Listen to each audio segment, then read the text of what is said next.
Well, good morning. I'm talking to Bob Lawrence at Commerce Bank. Good morning, Bob. Good morning.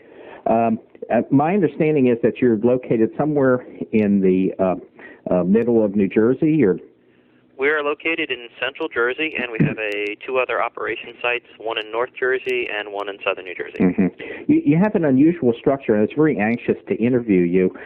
You've been touted by a couple people, and I'm doing a series on the top regional managers in the country. And Jack Wong at Magic, I'll pass on to you, thinks that you're one of the best that he's ever heard about and seen. So I'm very anxious because he actually told me that you have a little bit of a different structure than I'm normally used to when I interview regional managers. Correct me if I'm wrong. My understanding is Commerce Bank has about $16 billion in assets, and you have 220 branches. But you really run a region that's a little bit unusual in the fact that while it's only 3 branches, you really have 60 loan officers. It's really equivalent to a much larger region. It's a much larger type of regional scale, but one of the things we realized in going out into the market was that banks traditionally were not good at mortgages, did not capture market share, and to enable us to capture market share, we had to do what the other people were doing in the market. So we set out about 8 years ago, looking at the market, saying who's getting the business, how are they getting the business, and why aren't we getting the business? One of the first things that came to mind was that mortgage brokers own the business. So we decided very quickly, let's mirror ourselves, even though we have a bank in our name, let's mirror ourselves as a mortgage company. Let's act like a mortgage company. Let's have B, C, and D lending. Let's have all the other products that mortgage companies broker out, and yet let's still have a bank in our name, so we give the customer something called the best of both worlds. They can trust us as a bank, and they feel more comfortable dealing with a bank with a reputation, but we also have all these programs that everybody else offers. When did you actually start that? I know for a fact, I heard it from a couple of people, that you took your operation from like $50 million to like almost $1.5 billion within a reasonably short period of time. And I'm just curious, when you actually started, how long have you been with Commerce Bank? I've actually been with Commerce Bank a total of 9 years, and that's half with Commerce Bank and half through a merger. I started out with Tinton Falls State Bank in 1994. I had been their auditor. I'd previously been a chief lending officer, and had previous to that been a CPA. Got into lending at a previous bank, then went back into auditing at Tinton Falls State Bank. After a year, I went back into lending. In 1994, Tinton Falls State Bank, which was a community bank with about $50 million in assets, did $16 million for that year. In 1998, which was the last operating year of Tinton Falls State Bank before they merged with Commerce Bank, we originated $175 million in mortgage loans and was the largest community bank originator in New Jersey. And that's where this process really started. Commerce Bank at the time we merged in 1999 was about $5 billion, and we were $190 million. Yet we were already out originating Commerce Bank. In fact, in 1997, Commerce Bank only originated $55 million that you alluded to. This year we will grow to $1.75 billion in originations. And we're in December of the year 2002, so that's quite a remarkable streak. Let me ask you, when you started this, was it your idea to create, in essence, almost a separate mortgage broker / mortgage banking operation? And the reason I say that is that I believe we had you and I, a very brief conversation, but one of the things that kind of struck me is, and I know there's people out there, you know how this business is, they're going to say, oh, he's a bank, he's getting fed left and right, and they don't do a damn thing. But the fact that, and the thing that really intrigued me to do this interview was the fact that you really only get 10 to 15% from the bank, and your loan officers are out there hustling, and correct me if I'm wrong, they're on full incentive, full commission. And so anyway, I kind of let you take it from there. One of the things that struck me in the merger was that the management of Commerce Bank came to me and said, hey, we don't know what we're doing with mortgage banking. We've had 5 managers in the last 6 years, and every person managed to screw it up. We are commercial lenders. We are bankers. We don't know mortgage lending. And the chief lending officer and the president and all of upper management gave me a very good comfort level that they'd allow our operation and our division to run like a mortgage bank. It intrigued me, it gave me a great comfort level, and it gave me a lot of latitude in saying, here's the track you want to go on, here's how you want to capture market share, and here's how we're going to do it. And in some counties that we are in, we have almost an unheard of market share of 14% of the mortgage business. When you are a bank, there are some natural tendencies to say, okay, they only do certain types of products. Okay, they get a majority of leads from the branches, which most banks do. And I look at some of my competitors in the area, some banks are 80 to 90% lead generation from the branches. When I first came to Commerce, we were that exact type of model. If you looked at Commerce Bank and Tinton Falls State Bank separately before the merger, Commerce Bank got 90% of its leads from the branches and commercial lenders. Tinton Falls State Bank got 95% of its leads from the street and only 5% of the leads from its commercial lenders in the branches. And we were happy to get one lead a month from the branch. We have still set that standard that we want at least one lead per branch per month to turn into an application. However, the loan officers are treated like street originators. Everyone goes out on the street, everyone is 100% commission, and the reward is call days internally, and the reward is branch leads, and the reward is commercial leads. And we attracted a majority of our loan officers not from other banks, but from other mortgage companies. And by doing that, we already had the people with the proper attitude, the proper network, the proper connections, and we didn't have to recreate that available network of referrals. We were able to build on what they had with a strong bank name and a strong franchise name behind them, because if you come into this area, Commerce Bank itself is touted as America's most convenient bank. Our branch hours are open 7:30 to 8 on the weekdays. We have Saturday and Sunday hours, and we try and be convenient for the customer. We have free coin counting machines. We don't take 10% like some of those other coin counting services. And to build on that franchise name was very easy as far as giving service to the customer and making it convenient for the customer. Most mortgage brokers go out and they'll go to the customer's house. They'll go to where the customer works. They'll go out and get the business. When we first merged with Commerce Bank, they had, I think, 16 or 17 loan officers that were basically working undertime. It was 10 to 3. I set my laptop up in the branch and wait for either my phone to ring or the fax machine to come over with a referral from the branch. And that was one of the reasons that Commerce Bank was so low in originations. No one was on a hunt-to-eat mentality, and no one was out saying that, you know what, my next paycheck is in danger if I don't get the loan to close. You know, I have to tell you that paradoxically, I don't think that's an unusual situation across the country in a lot of these banking communities. When they really do not understand mortgage banking, they really don't get it. For some people, a bank is a great place to work. I can do $8 million a year, and I'm happy as a loan officer. Our average loan officer this year, and this is an average, will almost do $31 million in originations. I believe that's one of the highest averages in the country. Last year, our average loan officer averaged $26 million in originations. So we have built a process, a product, and a place to work that gives a loan officer an opportunity to build a huge pipeline. We have a great name and a great franchise name behind us, backing us. We don't believe in any stupid rules that says we can't do something or we can't place a loan somewhere or we should give our leads away to somebody else if we can't do them. And it works for the loan officers. They get paid, they're happy, and if you build your product and process around the loan officers, it works very well. Every processor, every underwriter, every closer here is interviewed and is told that we work for the loan officers. Without them, we don't have jobs. That includes you, and paradoxically, that includes me. Well, so we build ourselves around all the loan officers. Well, in that vein, I always caution people in the interviews that we don't want to talk about methods and practices, but putting that aside, how do you hire loan officers, and what do you look for, and what kind of training, and how do you develop a loan officer that can, on average, do that kind of volume? Even in a good year like that kind of stands out. It was very difficult at first because the name reputation among realtors, among builders, among anybody that you could create a network through was very poor when we first merged.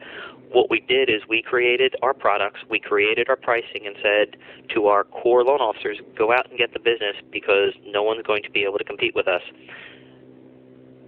as far as rates, as far as fees. And if we have to give little things away to get our customers just believing in us again, and I'm talking $50 off a loan application or a free twisty at closing or a keychain for the new keys on there for the new home. Mm-hmm. Something small, something, give the customer something away for free. Give the realtor something that is of value. Create value for your customers and for your network. It will start to snowball and build on itself. Most loan officers were hired not because we went out and recruited. We did not use, and we have never used a headhunting agency to date. Almost all the loan officers here came here because we were stealing their business, and they were at other companies that were losing business to Commerce Bank. Your market area, I'm a little bit confused. I know you have 60 loan officers and 3 retail branches, but the 220 branches you have, does this, my guess is you have even though you just have 3 branches, you have probably a huge footprint. We have a footprint that runs from eastern Long Island all the way into the central state of Pennsylvania and down to Delaware. So we cover New York City, Long Island. We're moving into New York State. We have all of New Jersey covered with branches, 5 eastern counties of Pennsylvania, and we have 7 branches in Delaware. Where are your 3 branches located? Our 3 branches are located in the eastern corner of New Jersey, the central part of the state, and the southwestern part of New Jersey. That is, so they still cover Pennsylvania, or at least get a chance to get over there now and then. Is that? Well, we have loan officers out on the road in Pennsylvania, and we are looking to open 2 more processing centers, one on Long Island next year and one in Pennsylvania next year as a regional hub for the loan officers. But all of those loan officers are centrally processed for Delaware and Pennsylvania out of the South Jersey office. I see. So in essence, let me kind of extrapolate here. My guess is that all your loan officers have laptops, and does it go into, do you have central processing or just part of it is central processing? We have central processing, and every loan officer does have a laptop that is not just used as a $1,500 credit reporting system, but we have specific programs on that laptop so that loan officers, once they are trained, and most loan officers are trained to underwrite their own files, they can give the customer an immediate answer, an immediate approval based on their underwrite of the file instead of having to set it back into our office and wait 1, 2, 3 weeks for a commitment letter. Mm-hmm. Are you using somebody like Ellie Mae, or what kind of software, what kind of platform do you have? We have a very simple platform called Sound. It's a company out of Connecticut. We've been using them for 9 years, and they have uplinks direct with the credit bureaus, with Fannie Mae and Freddie Mac, and we use their AUS systems to give immediate commitments. Mm-hmm. Well, let's go back and talk about loan officers, because that's what my primary focus is. When you hire these loan officers, do you have any specific training programs? I mean, how do you inculcate the kind of culture that, as a regional manager, that you want? That is probably one of the biggest challenges here, because in hiring loan officers, we had loan officers that mainly came from mortgage companies but had different and varying backgrounds, and every one of them was on a different platform as far as an operating system.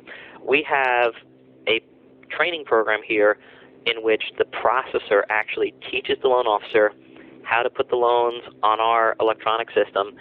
We then pair the loan officer with an existing loan officer so that they are trained in how to underwrite, what gets through, what doesn't get through, what causes problems, what doesn't cause problems, and how to evaluate alternative products if it doesn't go through a normal AUS system. So we have a starting point with a processor, and then we build them up with a partner into a loan officer, and they teach each loan officer, here's what's going to work, here's what's not going to work, but here's how you get around the things that don't work, and here's where you place the things that don't work necessarily with Fannie Mae or Freddie Mac. Mm-hmm. How do your loan officers that get paired up, I'm not talking about the new ones, but the ones you pair them with, how do they kind of handle that? Because obviously that's taking some time away from them, even though for the most part I've noticed that people do like the mentoring system. The mentoring system is typically limited to 4 regional managers. One of the unique things about Commerce is we don't have a large hierarchy of management people in the back office. As a matter of fact, for our processing and for the amount of loans we process, we actually have more loan officers than we have back office staff. But what makes each loan officer in each region unique is that we have 4 regional managers that take the time to train the loan officers. They are paid a small salary in comparison to their full-time origination salary, but instead of hiring a back office manager to sit behind a desk, we have taken the top performing loan officers in each region, recognized them in a very unique way by giving them a salary as well, and that salary covers their mentoring time when they could be on the road. That's great. That's the first time I've heard of a system like that. We do not have any overall sales managers who, for example, get a cut of everyone else. We don't have anybody that sits behind a desk. There is a very thin management level here by design because we want to hire people that are adults and people that are going to be responsible. One of the first things we tell every loan officer is that, look, you're not being hired for your reputation, you're not being hired for my reputation, you're being hired to carry every other loan officer's reputation with you here. And you try and build a team, and it is difficult as always, and loan officers are very competitive by nature. It is difficult to build a team without each loan officer understanding the greater picture here, that we want to control and grow market share and not just give you a salary or give you a commission that's going to build your personal pipeline, but it's going to help everybody when you realize that you hold every single person's back as far as a term. You hold everybody's reputation in your hands. One of the other neat things we compensate loan officers with is we give our loan officers options at the end of the year. Stock options? Stock options. Huh. That's another thing that one of the first times that I've heard that being used. Do you find that that's a pretty big incentive? I mean, it's only a good incentive if the stock goes up. Well, compared to what's happened over the last few years with the huge refi boom, it's not a large incentive. What it does do, however, it builds recognition of your brand.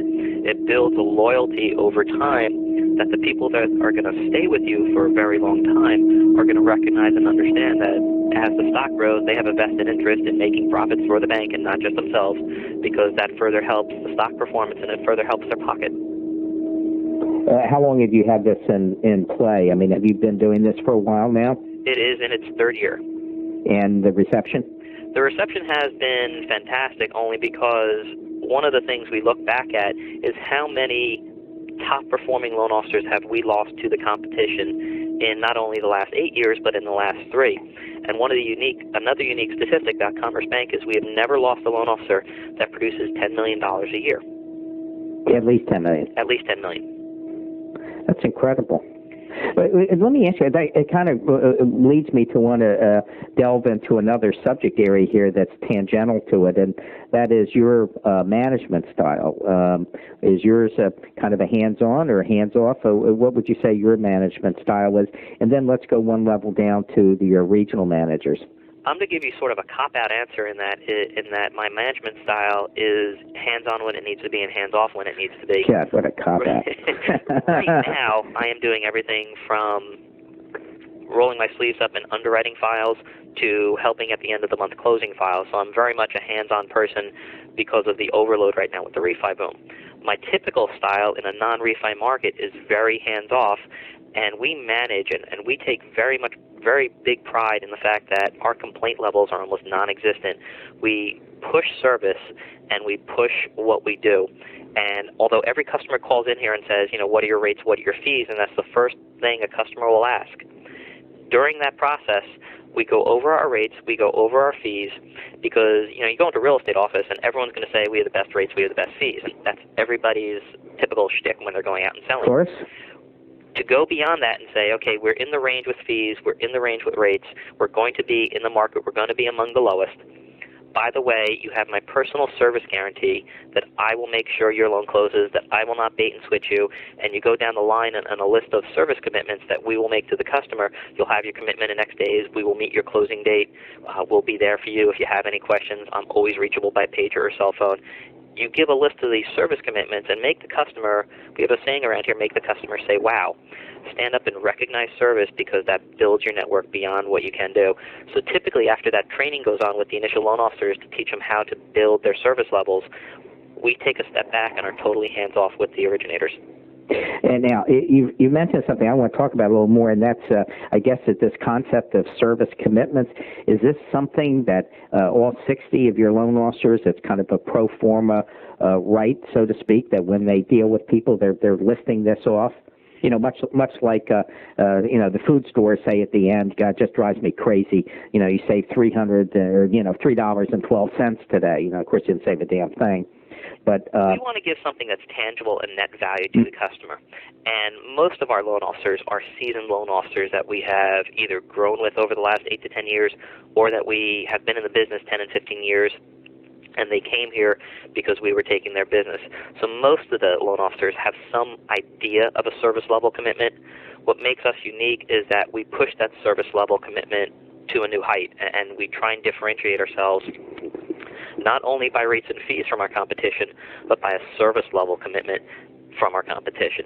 So almost invariably, all the loan officers bite off on this immediately when they come on, understand it real quickly, and understand that in talking, and what I like to say and use a lot, is build a wedge between your customer and your competition, and wedge yourself in there so well that they won't go anywhere else but you. Well, let's talk about service level and differentiation. You know, that can be a nebulous term at times. You know, there's a lot of companies out there, just like you said a little bit earlier, they're all out there saying they have the best service and they have the best rates, blah, blah, blah. But what specifically do you mean by differentiation in service levels? When I say differentiation in service levels, the one thing that comes to mind immediately is keeping all your promises. We have something here called the SMART principles. It's say yes to the customer, make each customer feel special, always keep your promises, recover if you make a mistake, and treat the customer as you'd want to be treated. The most important of those 5 principles is the A, always keep your customer promises, and always be reachable. And what I mean by reachable is have a cell phone, have a pager, always, and return those calls once you get them. One of the neat things that we started in the back office here was the fact that no processor, underwriter, or closer has voicemail. Voicemail is within every company, including ours.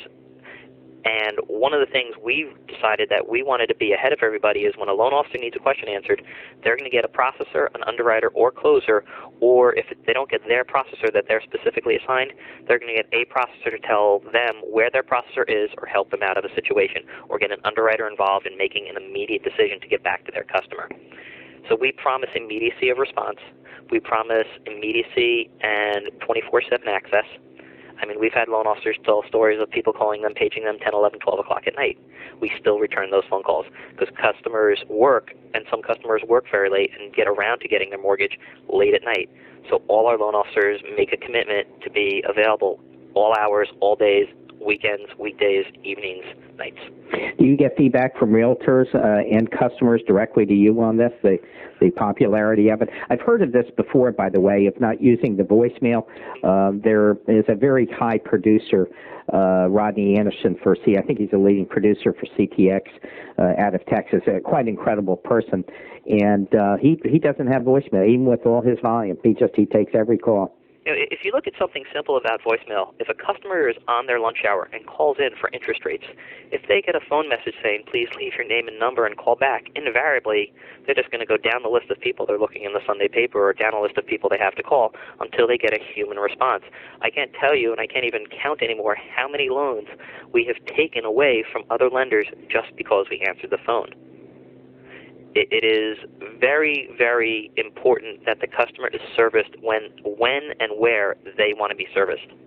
Well, you know, it's no different than a realtor. When I used to train loan officers a long time ago, the way it works with realtors is that they call their top 2 or top 3 people, but usually the way it works is that they call somebody and maybe they'll wait a little bit to get a call back. But if they need an immediate answer, then they're going to the next person and then the next person. What I look at society today is an immediate gratification society. They want an answer now on their time when they want it, and especially on the hustle and bustle of the East Coast. One of the things that we make sure after the loan closes we do is we actually send out questionnaires to all our customers to say, how did we do? And that's mainly from the customer, but we also have started sending them to realtors in a little different light of a questionnaire to say, how were you serviced by this transaction? And it's the way we measure afterwards that, again, separates ourselves from everybody else, because most people just do the loan, hey, the volume looks great, it's going up, everything must be fine. There could be a million problems that growth is hiding, and if you don't put your hand on the pulse of those problems can actually hurt you in a year or two later. Can you give me an example of something like that actually happening to you? To put you on the spot. To put me on the spot, yes, absolutely. One of the things we realized in sending closing packages out was the customer at times was not getting the first payment letter timely. So what we started doing with this questionnaire is mailing out another copy of the first payment letter, because what we found out, and we traced it back to, when you're at a closing, especially at a purchase, you get a number of papers, and they're all filed together in one folder or one envelope or put away in a drawer somewhere, and the customers don't reuse them or resurface them until they're panicking because they got a late notice. So what we did is, a week after closing, not only do we send this questionnaire out, but we send a new copy of the first payment letter that basically states, if for any reason you don't get your first coupon, use this letter as your alternative coupon, and here's where to make your payment. And that's one of the ways, by sampling the pulse of the customer, we were able to make operationally a change that benefited the customer. You get an A for that answer. That's really good, and it's actually a great idea because, as you well know, when someone doesn't know where to make a first payment, I mean, they're just in a total, first off, they're in a total panic, but later on they're going to get angry. And some people forget. Some people forget that their first payment is due 30, 40, 50 days after they've closed their loan, and by the time they moved in, some people's lives are so busy that they've forgotten to make that first payment, which causes further pain, and we're all about reducing pain in this transaction. Mm-hmm. Let me switch a little bit on you here and jump around. Let's talk about processors and underwriters and closers and some of your back office staff, and you as a regional manager, how you approach the hiring process and retention process, and in a relationship, with loan officers, and how you differentiate yourself with other regionals, perhaps. Again, I'm going to jump all over this question because it's one of the biggest things that have made us unique. We have, I'm going to say, in our one office here in Tinton Falls, about 24 people. Of the 24 people, only 2 of them ever had previous mortgage experience. And over the years, as we grew, we had people in here that had mortgage experience, and as they moved on, we replaced them with the people that we were training, and we set up a training program here. Every person is hired as a post-closer. We typically never hire experienced closers, processors, or underwriters. Of the 5 closers in this office today, 4 of those 5 were previous post-closers and got trained in the business from scratch. We look at people with a retail sense and a retail background. Of the 7 processors here, 6 of them never had any mortgage banking experience or banking experience. I look at some of the people in the office. One person was a retail assistant manager for a clothing store in the mall. She had a very personable attitude, a great personality, liked talking to customers, could handle customers well, which is very important in bringing processors in, that they can handle the customers well, that they can talk in a polite voice, that they're not chewing gum or chewing food on the phone while they're talking to customers, and that they can solve the issues for the customers. And by training them with a very little background or no background in mortgage banking, say, hey, you have got it all when it comes to customer service. Now you have to learn the mortgage end. It became very easy for us to not only train these people, but to give each person a career path. The 4 underwriters we have in our office are all former processors. None of them had any underwriting experience. It gives you a fresh look. It doesn't say, hey, Fannie Mae in the 1980s wanted this, so I'm going to be stuck in my old ways.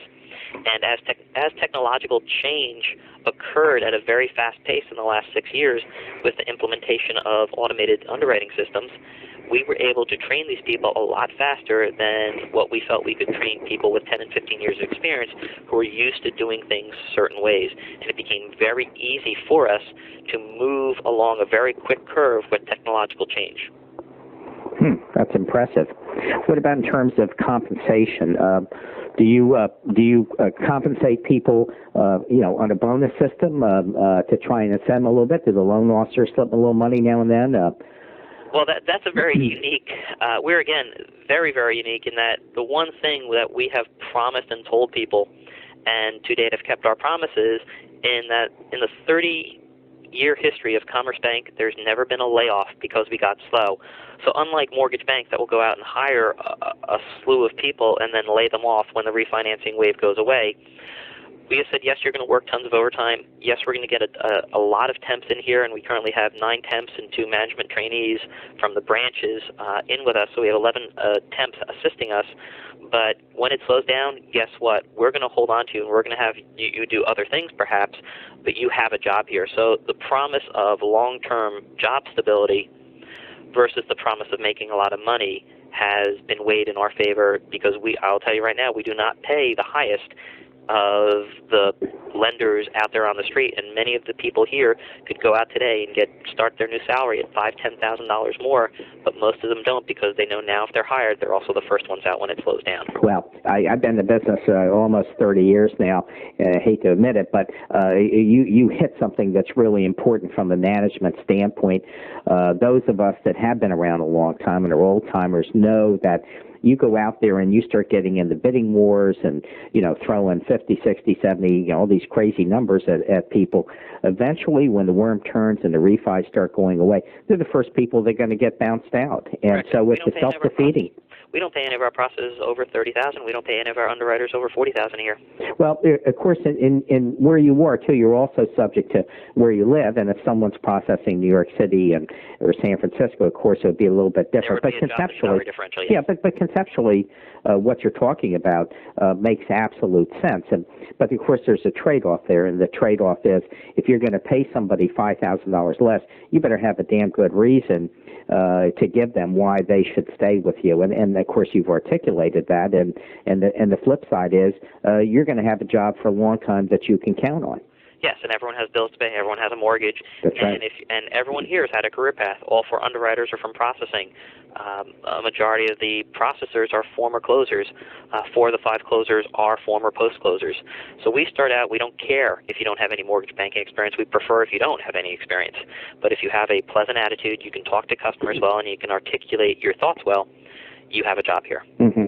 And let me kind of switch a little bit again and start talking about how do you, in terms of retention, you've talked about money and jobs and stuff like that. How do you alleviate stress in the business, not just in your position and in your life, but also with processors and underwriters, people that are totally jammed up today? It is, I think you'll have to agree, no matter what kind of customer service level and how happy everybody is, there is an enormous amount of stress out there right now. There's an enormous amount of stress, especially in the last 4 months because we have the highest refi boom in the history of mortgages.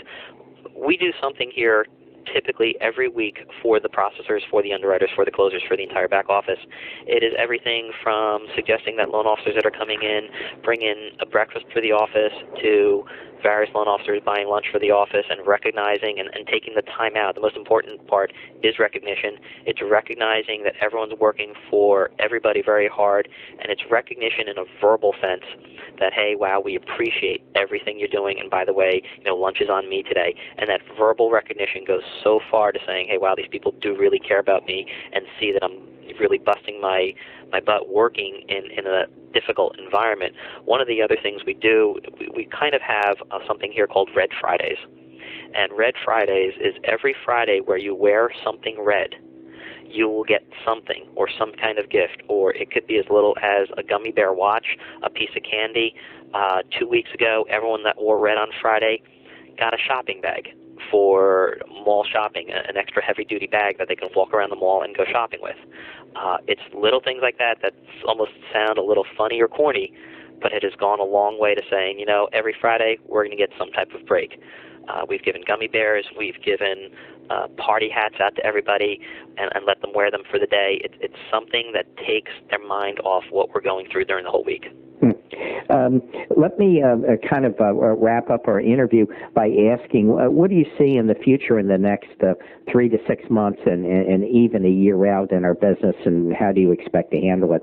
Obviously, I'm talking about the refi boom starting to taper off, and perhaps even interest rates going up. I had lunch with Dan Toms, who runs the Campus MBA thing yesterday in Washington, and he said that they're predicting interest rates are probably going to be a little bit above 7% by the end of next year. I think they'll probably be a touch higher, but nonetheless, there are some changes in store, I think. And I think everybody is coming to the realization that rates are about to go up as the economy starts to improve, and that's going to have a double whammy of slowing down purchases and slowing down refinancing. Well, you know, the Wall Street Journal yesterday had a front-page article on the fact that the housing market seems to be cooling off in a pretty big way. Yes. And what we've already started to see that in both the new home purchases with the builders we go out to call on as well as the realtors we call on. One of the things that we've always done very well, and invariably I can only say that yes, our volume is going to be less than it was this year for the next year as a prediction. But in stating that, it's a question of how much less, and it could almost be to the point of zero less. The bank system that we have with the franchise that we have is growing at about 40 brick-and-mortar branches a year. Creating a namesake in those communities will naturally bring us some business, although for us it's only 10 to 15% of our business. But as we grow branches, we have invariably hired loan officers who have an existing network from mortgage brokers in the area where we're building branches. So where we see our core growth from our existing group tapering off by anywhere from 20 to 25%, we feel a majority of that growth can be recaptured by hiring additional loan officers. And if you look at the history of Commerce Bank and of Tinton Falls and that merger, if you go back to 1998, of the existing Commerce staff that is still here and of the original loan officers that Tinton Falls State Bank had, that number is only 11. We've grown to 60 in a relatively short time period, and if we hire another 15 loan officers next year, which is our plan, we should be able to recapture most of that volume that we're losing. Well, that sounds like a good strategy, and I think a good point to end the interview. I want to thank you very much for taking your time to talk to us today. People who primarily listen to this are regionals and above, and you've had a lot of good points and a lot of interesting things to say. First off, you are a little bit different. You have a little bit different structure. But ultimately, you kind of focus in on the core values of retention and service level, and commitment to the customer. And these are things that really don't go away. And the value that you bring, of course, is in the execution. And get your message out. The most important aspect of this whole interview and of this whole process is getting the message out to the realtors, to the builders, to the loan officers at other companies. And that is probably the biggest challenge, is to get your message out that you are different. Well, I think that's a nice note to end on, and thanks so much. It was nice talking to you. Same here. Okay, Thanks for having me. Okay.